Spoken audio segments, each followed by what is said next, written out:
All right, welcome everybody to episode number 65 of my GEMP game review series. I am your host, Chris Gogolin, and special thanks go out to Brandon Beatty, who put together that little intro for my show.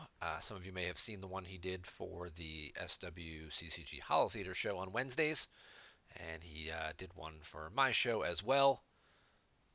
Didn't want me to feel left out. I like it. I think it's great.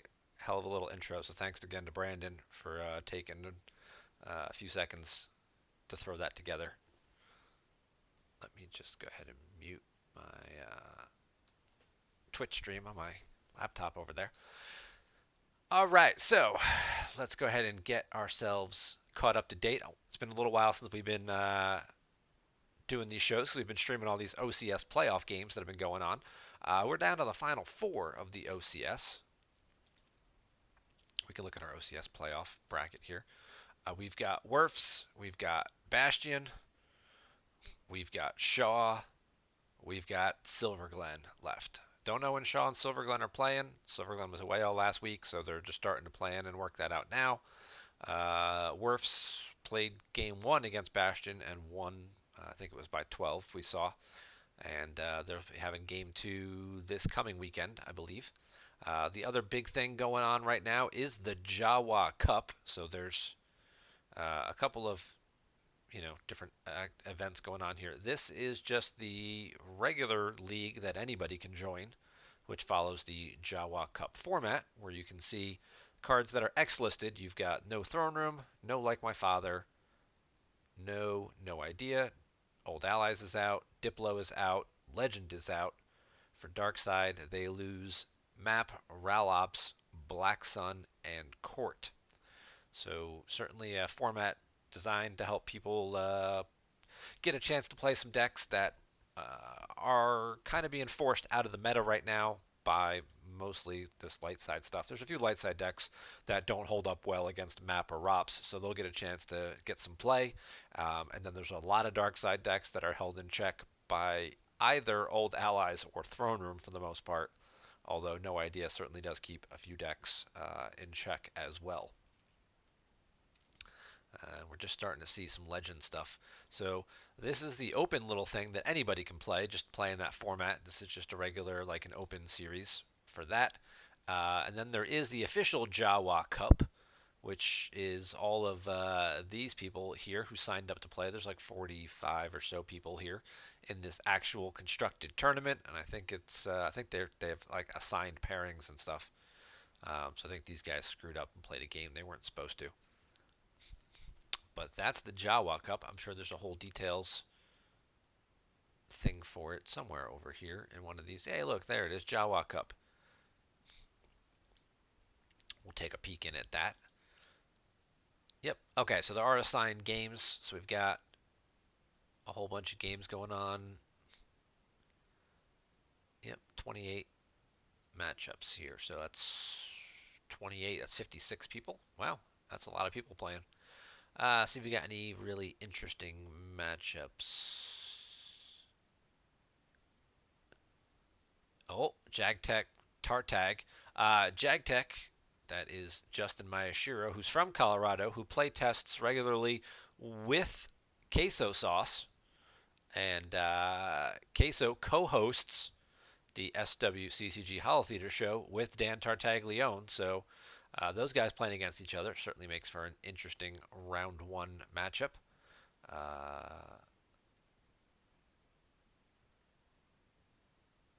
This is probably the one that has the biggest time zone difference here. Boss is, I want to say he's like Hungarian or something like that. He's definitely in that Eastern European time zone. I apologize for that one. And VHS Tapes is in West Coast United States. So that's at least 9 hours, if not a 10-hour time zone difference there. Jerry! Month number 12! Woo! Yay! Congratulations! You have hit 12 months.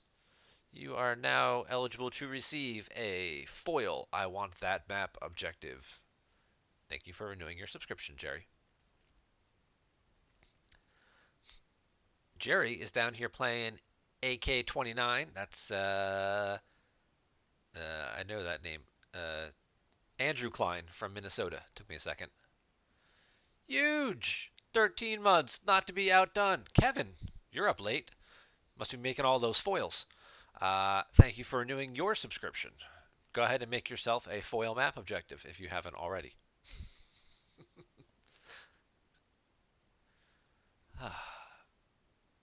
Now, I'll be sure to make sure you get a copy of that as well. Next time I send you all your boxes back, I'll just put some of those foils in there. And there's number 13 month for Ryan Surson as well.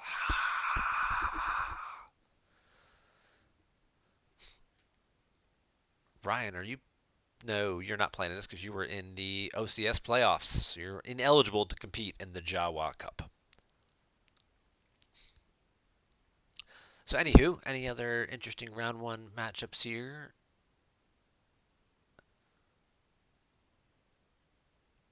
This should actually be a pretty interesting one. Larry Kraft versus Dr. Torch. Uh, Larry also pretty decent. I believe he's in Colorado now as well, in that area. Taking on an old school player here, Paul Feldman. Um, and based on what I know about these two guys, having played against them, I have a feeling we're going to see a classic. You know what? Actually, I don't think either of them watch my show, so I'm going to go ahead and spoil it. I think Larry's going to play Hunt Down, and I think Dr. Torch is going to play Hidden Base, which is about as interesting and non-interactive of a game as you can get. But it certainly does showcase the two bookends, I would say, of this format, where you can have light side going all space and dark side with a very ground-heavy deck. Killer Kiwi Sean, two fans of the show. Sean usually likes to watch my show mostly on YouTube the following day, and Brandon, who of course made the lead-in for my show. And then this was the DDM versus JJD. Uh, he of course was bitching just because that's all he does is bitch and complain. But he was also complaining about the time zone change because this is it's about a 6 hour difference between Italy and New York. So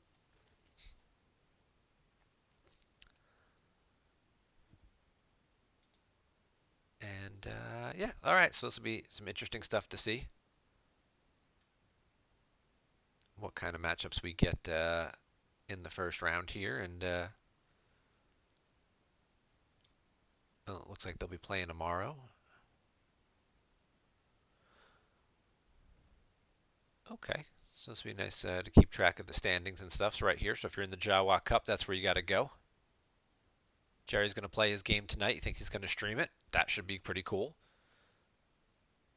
Yeah, Andrew hasn't played in a little while. He took a break. I think he started college. I think a year or so ago. I think he was in the Minnesota camp for a couple of years, and then I think whenever we had Worlds there, I think that was his last event, and 2 years ago. And then he took some time off. I think he started college, so he was looking to get back in and start playing again. So that should be a good warm up for him, just playing Jerry. So.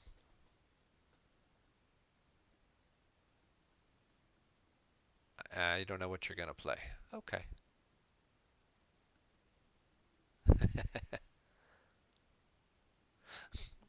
Probably will be more entertaining than the Monday Night Football game. So of course we got that going on here. The other things, of course, coming up. The Jawa Cup was kind of the counter to the Outrider Cup, which is the top USA versus the world players. Team USA, Team Europe. Haven't had any progress between either of those teams. They're coming up on the deadline here for. Did I post it in here when they have to have their final team members? I feel like maybe I didn't. I don't know. I think they need to have their team pick in by like the 15th or so.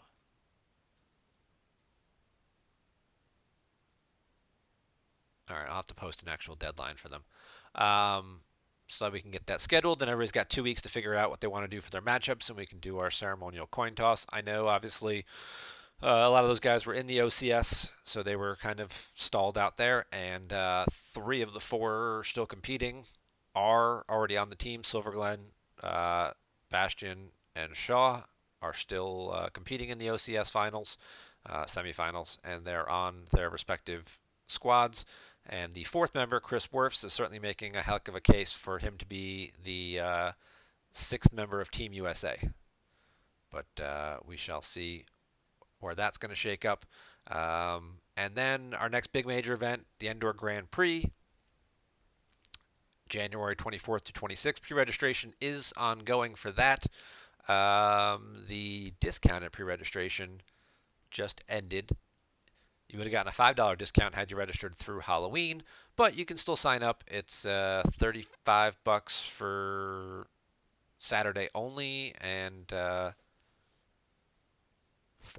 for the weekend, maybe.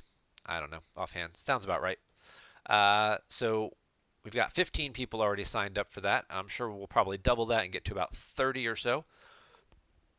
A number of people have talked about going. They just haven't actually pulled the trigger and signed up yet, which is usually what happens with these things until, you set like a deadline of, hey, if you don't register by this date, and then like the day before, everybody else signs up.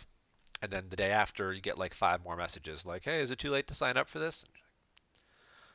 Like, no, it's only been out there for 2 months. Why would it be too late to do it the day after? I don't know what it is about online gamers in general. Most of them seem to be procrastinators. They seem to all kind of wait until the last possible minute to do anything. So, but that's what's coming up in the real world. We're going to start the show. I finally, thank you to Darth Huge, Kevin Japp.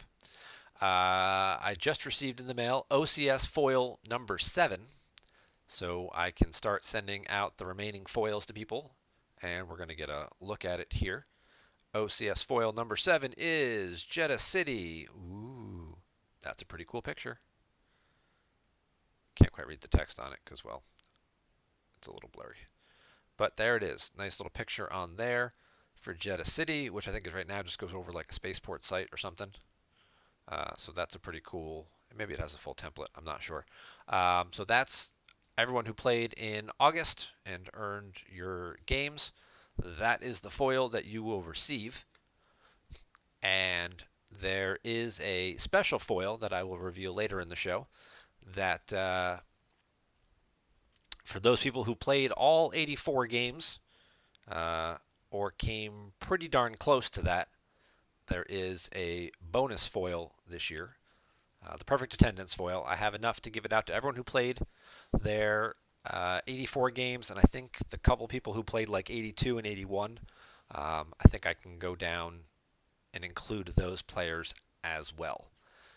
So we'll spoil what that foil looks like in a little bit, but let's hop over here to GEMP. I don't have any game reviews right now to look at, so we're going to pop into an actual game. Maybe we'll get a Jawa Cup game and see what's going on, see if there's any live games going on right now. Doesn't look like it.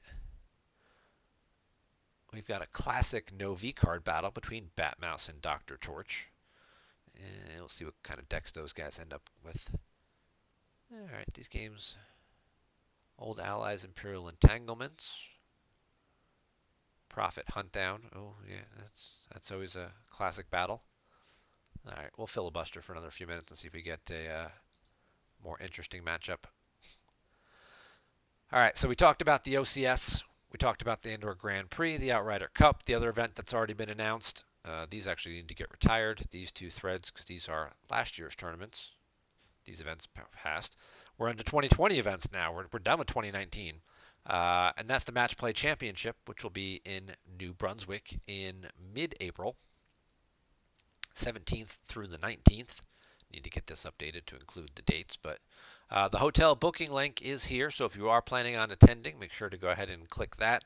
I think the group rate is $119 currently. I know there were some issues last year because this event, this hotel happens to be in a very popular location, so a lot of groups in the area like to schedule events there.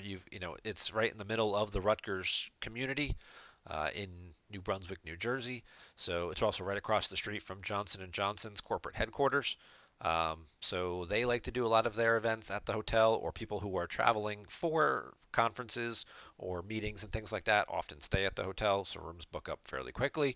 And then you've got all the end of the year Rutgers events, and then as we always find almost every other year, we hold the event there. There's always some type of dance competition going on, whether it's a gymnastics thing, a rhythm dance competition. There's always, yeah, people tumbling around the hallways and all their parents sitting on the floor, you know, just ordering pizza, leaving their garbage everywhere, um, and just waiting on the hotel staff to clear it up. So go ahead and make sure you book your rooms now while you still can before the hotel gets all full up again, and then you have to stay at the hotel 3 blocks away, which I know some of you, well, no, let me rephrase that. I know one of you will whine and complain about because it's too far of a walk, um, but it's actually a pretty nice hotel too. So I stayed there last year, and it was great. I enjoyed the walk. It allowed me to pick up breakfast on the way to the event. So that's what else has got going on. As far as anything else in the Star Wars world, we've heard some rumblings. We've heard some rumblings about some possibilities of some decks getting tweaked. Most of the stuff that's targeted in the Jawa Cup event uh, does appear like it may be getting tweaked in the near future. Hey, look, Dr. Torch is playing hidden base. Shocker. Um, and those tweaks are undergoing play testing, and they hope to have them announced mid-December, giving people a solid 3 to 4 weeks to prepare before the Endor Grand Prix. Hopefully closer to 4 weeks. People can make adjustments based on the new card changes, whatever they come out to be. But it's all the stuff that's at the top of the power curve that they're looking to take down a notch. It's not uncommon to see that in card games. I know I play Hearthstone, and I see that in Hearthstone all the time. When decks are running really well, they kind of nerf a couple of the cards to slow them down a little bit, and maybe they give a little buff to some of the cards in some of the slower decks or the less consistent decks, and then you kind of just flip the whole meta right on its head, basically like an hourglass. You just turn it over, and now the other side gets to be on top for a little while. So I know Design is working on some stuff. They've released some stuff to the playtesters, and they're going to be working on that over the next 5 or 6 weeks. And that's what you're seeing. A lot of these guys here with this little beta symbol next to their name, those guys are playtesters, and we have the ability now this year to do some playtesting in GEMP. They're coding the cards in for us, and because that's a heck of a lot easier than trying to find time to meet up with people in person or just playing games against yourself, which is not always the most reliable way to do things. Classic game, Rebel Strike Team versus Endor Ops. That would be interesting if it wasn't Lauren, who probably just likes to play all kinds of broken decks and then usually quits after like turn 2 or 3. But lots of interesting games here. Let's pop into one here. Let's catch the end of this Old Allies Entanglements game just for a minute.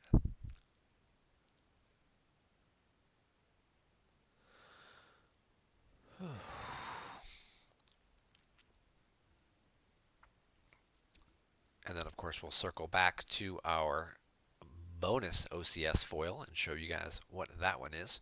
Looks like we're in the middle of a big space battle here at the Tatooine system, which looks like it has Tatooine occupation on it. We've got a Devastator with like 4 dudes on it. Dasan, Barrack, Elsic, and DS5. So Barrack will draw and reduce here in just a second. He's going to reduce their attrition and power by 4, which will then get subtracted by 2.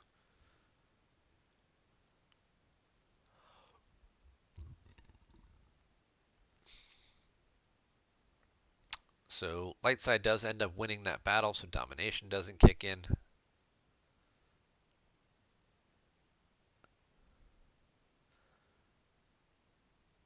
Seven's pretty easy. Seven's just one of these guys, because with Arrest Order out, they all forfeit pretty high. And then you've got a loaded Tantive with Solo, Vice Admiral Holdo, and Corran Horn on it. And then you've got a Falcon with Rey and Finn. And then you've got a Lightmaker.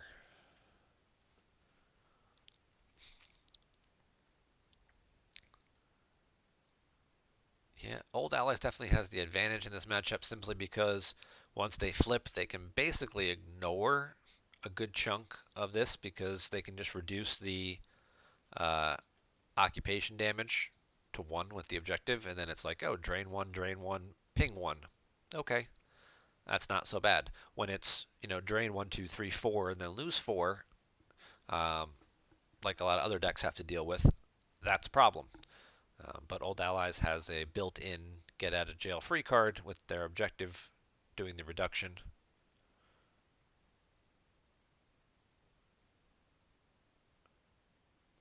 However, in this particular case, he doesn't control 2 Jakku battlegrounds, so he can't do the reduction. So he's going to eat 4 this turn, but that's not too bad. If Darkside was spread out further, they'd be able to take more advantage of this, but then Lightside would obviously just move a ship back over or move a guy over or something.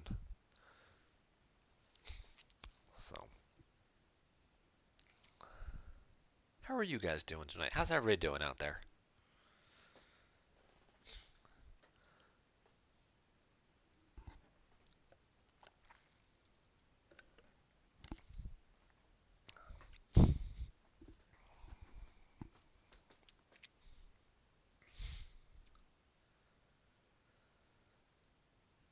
All right.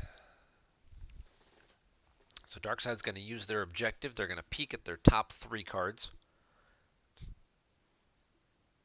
And they're going to take 1 into hand.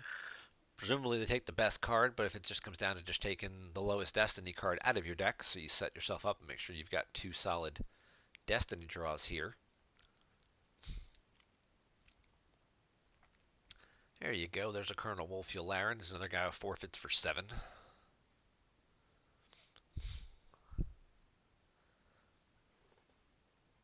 We don't have any admirals up here, though, do we? Nope. No admirals. There's a general. That's a Veers. Who's piloting this? There's Irol. So it looks like one of these will probably move to get to a 3rd location. Try and up that damage output a little bit.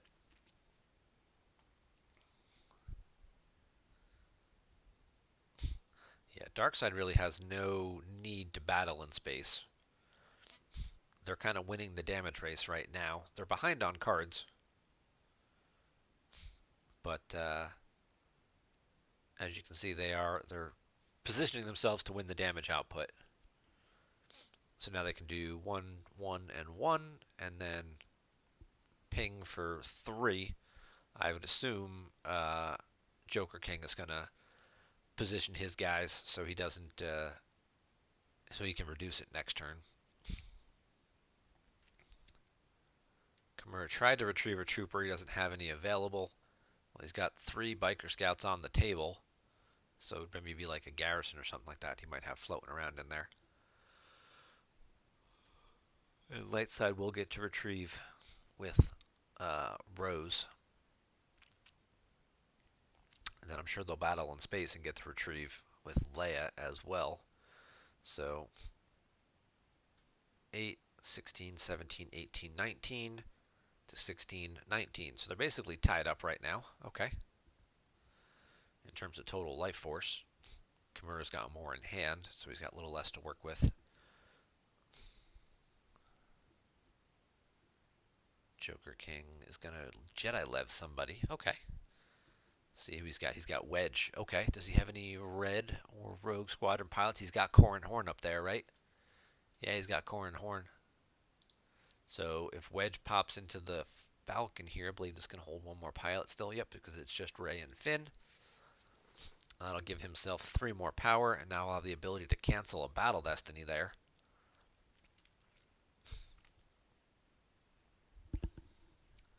So if he can cancel a Destiny, Darkside's going to need a Dark Time for the Rebellion in order to prevent that from happening. But that'll just get grabbed probably, and then that's only going to happen once.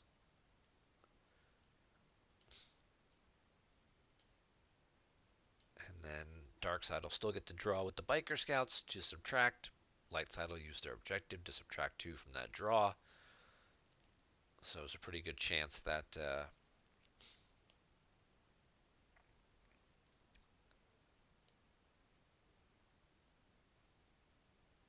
Darkseid's just going to slowly get whittled down in space. It's going to take a few turns for it to happen.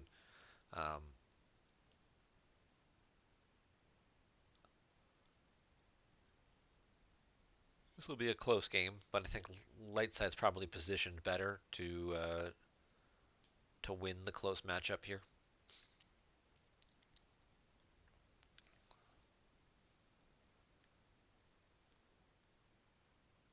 If they're doing 2 damage a turn, and they're retrieving 1. Darkside's doing 3 damage a turn, probably not retrieving because all their guys are on the table. Now, if Darkside starts, if Lightside starts chewing through here, plus they get an extra retrieval from Leia for that, and then they're offsetting. They're kind of balancing things out, but eventually Darkside's going to run out of guys, and BB-8 here is going to add an additional point of damage.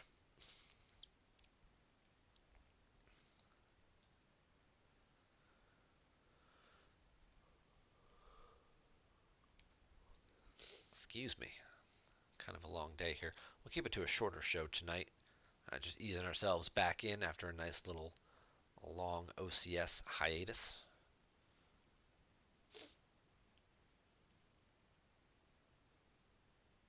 So you got, they're both at 27 power. Darkside's got 2 Battle Destiny. Lightside's getting 1, but it's gonna. I'm sorry, other way around. Lightside's now getting 3 Battle Destiny. As he plays the last card in his hand, which is a leadership. Because he's got Holdo there. I'm trying to think who's there, but he has Holdo's there. And with no admirals up there for Kimura, and no cards left on Justice, he's going to be in a little bit of trouble here. Might end up having to lose that Executor. He's going to play Command to go look for a guy, and misses. I guess he hasn't retrieved any of his admirals either. But he will shuffle his deck up a little bit as well, plus he gets an extra card back. Now his opponent doesn't have any force remaining to grab it. It's not a bad play. And if you can put it together with something.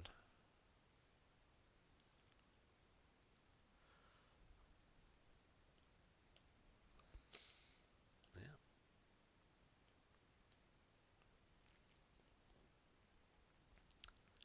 Darkside would love if this ends up being 7 or less. That's 5. If they draw another 2, or even something close to it, that Irol and Barrick, or Barrick and Elsic, or wherever it is, can subtract from.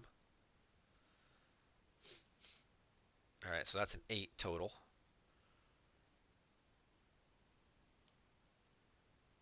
Raise there, adds 1, makes it 9.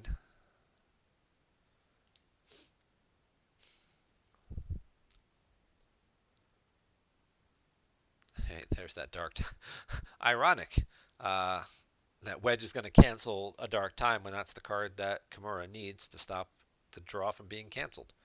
But he does know now that he's got 2 4s together. If he can take advantage of that somehow, maybe go after Leia here.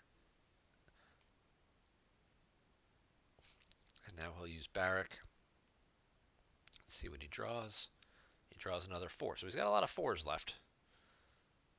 So that gets subtracted to 2. It was 9, so now it's 7. So that'll be Colonel Yularen will just go away.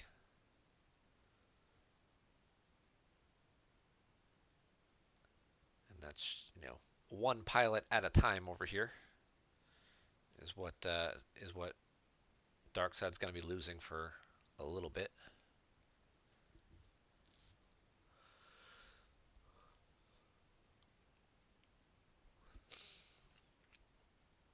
But this is going to be the turn to figure out if Kimura's got anything left up his sleeve that he can do to get rid of Leia.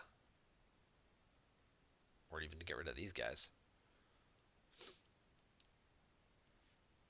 Joker King has no hand, no force saved, so whatever you got, this is the turn.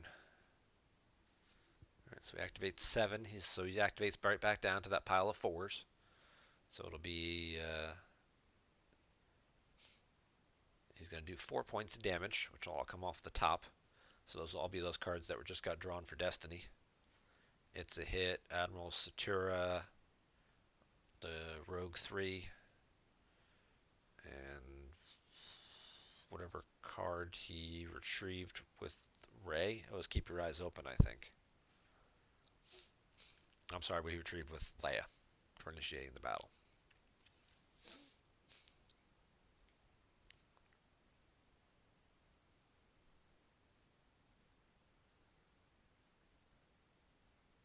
Yep.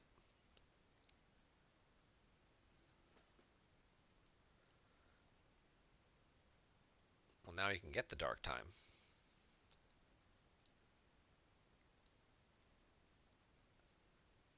He can save that for next turn. He can use it to stop himself from having his Destiny draw canceled. Lightside will end up grabbing that card eventually.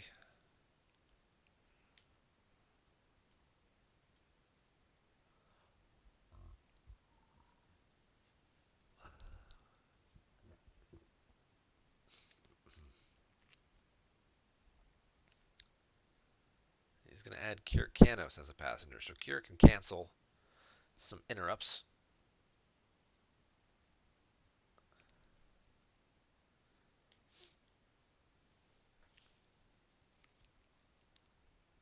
So you probably won't get Rebel Leadership again.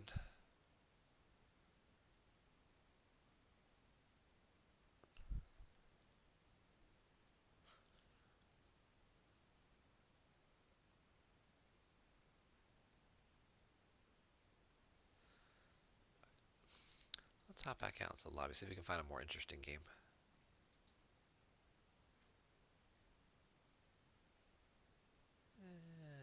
Not looking like it.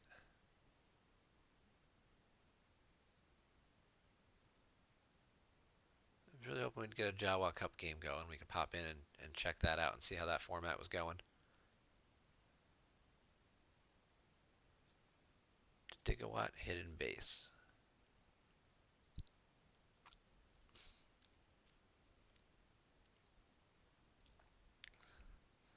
Oh, so it's a Hidden Base mains, it looks like. We got a Jedi Luke with a lightsaber.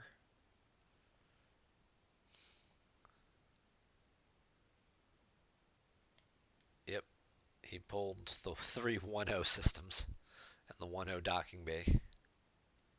And he pulled the Tatooine docking bay and put Beggar on it. That's just obnoxious. Well, that's the classic format for you. No defensive shields. This is some of the junk you see. And Gunite.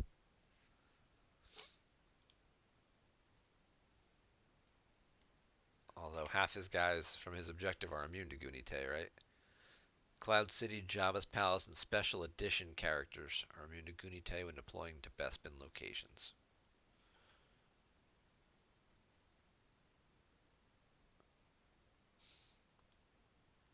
Well, looks like Dr. Chorch just took some control of this game a little bit. Zuckuss is chilling up here at Bespin, but now it's going to be a train of 3 there in the Carbonite Chamber.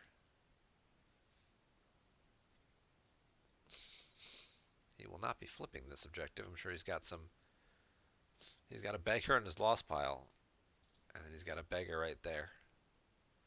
For those of you who forget what beggar does because you haven't seen it in a while, you deploy it on an exterior Tatooine site. You can use any amount of force an opponent's force pile during your turn, but if you use more than one, then the card's lost at the end of that turn. So if they save 5 or 6 and you want to use all of it to drop a whole bunch of stuff, great. More importantly, if you play it with Draw Their Fire, you can make sure you spend their force so they can't have any force left for interrupts, especially if you can put a good beat down on someone and then they can't play Gick or whatnot to absorb the damage. This can get kind of annoying. But more, usually people just kind of milk it for a while. They'll just keep using one force of their opponents, use one, use one, use one, until that one big turn when they can finally set up the beatdown and end the game right there. Frozen assets is the other way to do that, and that's coincidentally why I believe both of them are on the same defensive shield. But I did promise you one more foil card, so we'll go ahead and take a peek. The eighth and final foil card of the OCS for 2019. For those of you who had perfect attendance or very, very close to it, you will get the Lightside Scarif Landing Pad 9 Docking Bay site. Ooh. This looks like Boom Beach or something, like one of those games. Um, I don't know if anybody ever played that app game. So this is for the perfect attendance or nearest almost perfect attendance right there. So that is the final OCS foil. Expect those to start getting mailed out in the next week or two here. Hopefully, possibly combined with some local tournament weekend shipments. I believe after the local weekend, you tell me how many players you had in your events, and then I send you that number of foils, so then you can give them out to players at a future event. So I may combine that shipment with some uh, OCS foils, package everything up together, and just ship it all out to the tournament directors in the area, and you guys can distribute that with all the prizes to people in your area together. Save me a little time, so that way I don't have to handwrite out 57 envelopes to make people start crying when they get them in the mail, going, "Oh my God, you handwrote out all these envelopes?" Yes, yes, I did. I do them in stages though. Usually when I'm watching football, um, I'll handwrite out just a few return addresses at a time.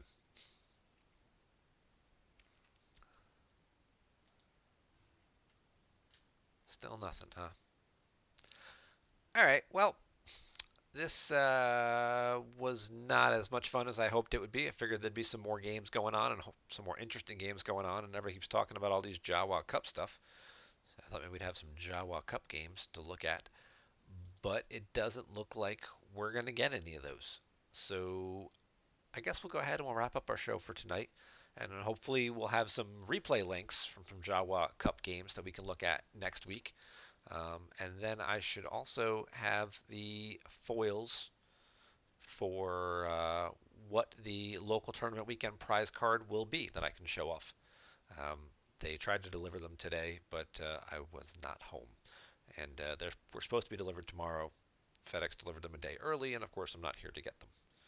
So, thank you guys very much for tuning in tonight. I hope you enjoyed the show, the little short show that we had thrown together here. Be sure to check out the SWCCG Holo Theater on Wednesday nights, as well as anyone else who might happen to be doing some streaming. Queso just mentioned he'll be streaming his Jawa Cup game later, if that happens, whatever time he's playing that. Um, and then we'll have the OCS playoff semifinals, uh, which will all be posted once we have the times set right here. See if they have a time for game number 2.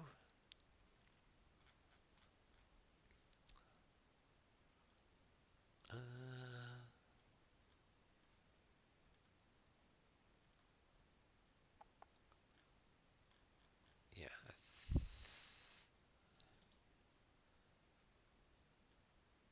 yeah.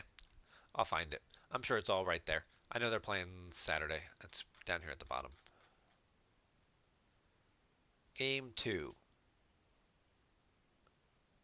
Saturday, November 9th. So there you go. That's when they're playing. 10:30 West Coast, 7:30 a.m. Berlin, 1:30 a.m. East Coast USA time. Ouch. Yeah, that's why I didn't watch the last one because I was asleep. But I watched the replay on Twitch the next day, and Dan did a great job. He posted the results and spoiled the winner of the game, which kind of defeated the purpose a little bit. But that's what we got coming up for you. So you guys take care, and I'll see you back here next Monday.